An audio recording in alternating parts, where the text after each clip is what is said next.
Vamos falar de ansiedade na visão da psicologia e como os mecanismos de defesa se relacionam com ela. Quando falamos de ansiedade, falamos da resposta biológica natural frente a uma ameaça. O ponto é o que lemos como uma ameaça. E é aí que entram os mecanismos de defesa. É uma forma ou uma das formas de se defender da ansiedade deforma a própria situação, e assim nascem os mecanismos de defesa, que são meios de proteção criados pelo nosso inconsciente para distanciar o indivíduo de eventos, sentimentos ou pensamentos desagradáveis.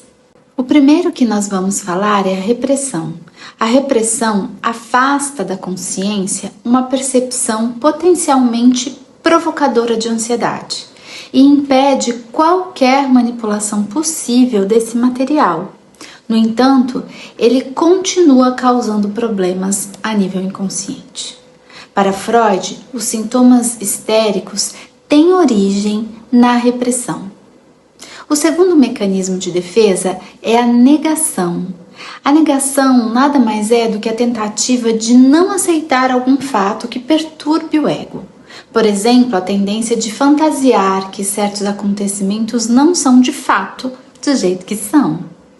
A capacidade notável de lembrar-se incorretamente de fatos é uma forma de negação, talvez a mais comum. O terceiro mecanismo de defesa é a projeção, o ato de atribuir a uma outra pessoa as qualidades ou intenções que se originam em nós mesmos. Pois é, a gente projeta tudo isso no outro.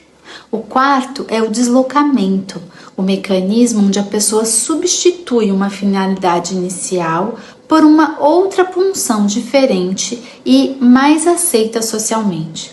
Por exemplo, uma discussão, uma pessoa tem vontade de socar o outro. No entanto, ela desloca esse impulso para um copo e o joga no chão.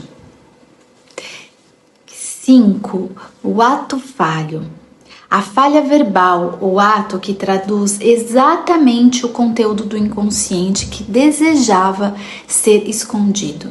Por exemplo, confundir o nome de alguém. O sexto mecanismo que eu trago para vocês é a compensação, defender-se do ponto fraco real ou imaginário, fazendo o extremo oposto. Por exemplo, aquele baixinho valentão que faz uma compensação daquilo que ele acha inferior em si mesmo. Bom, esses são alguns dos mecanismos de defesa, talvez os mais comuns, que faz com que a gente tente, a nível psicológico, reprimir alguma emoção, lidar, de alguma maneira, ou melhor, não lidar de alguma maneira com algo que para mim, ou para o meu ego, para a minha personalidade, é muito difícil de lidar.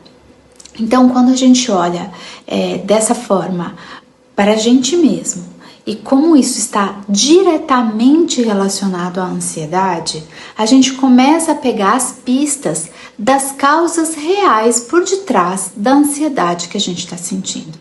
Porque para além, gente, da gente estar tomando alguma coisa que module a ansiedade, que pode ser fórmulas de ortomolecular, por exemplo, de fitoterapia, de florais, ou mesmo um ansiolítico controlado, um medicamento alopático, para além disso que vai estar modulando, controlando a expressão da minha ansiedade, os sintomas ruins da minha ansiedade que eu não sei lidar, a cura real dessa ansiedade só acontece quando a gente entende a causa dela. E essa causa pode ser várias e várias coisas, como a gente vai estar falando para vocês, aqui nas próximas aulas, e eu vou estar aprofundando lá no workshop.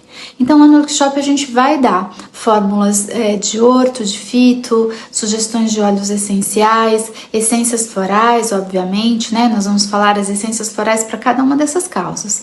Mas a gente também vai estar dando uma forma mais natural de você trabalhar com isso, fazendo essas suplementações que vão ajudar você a modular os seus neurotransmissores, mas também nós vamos estar falando de técnicas como a respiração, a meditação, alguns pontos de acupuntura que ajudam você a lidar com a sua ansiedade sem que seja apenas dependendo de um medicamento.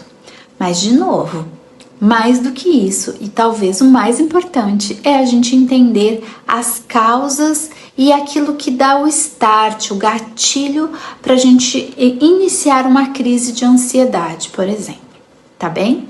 Então, te vejo em breve e até mais!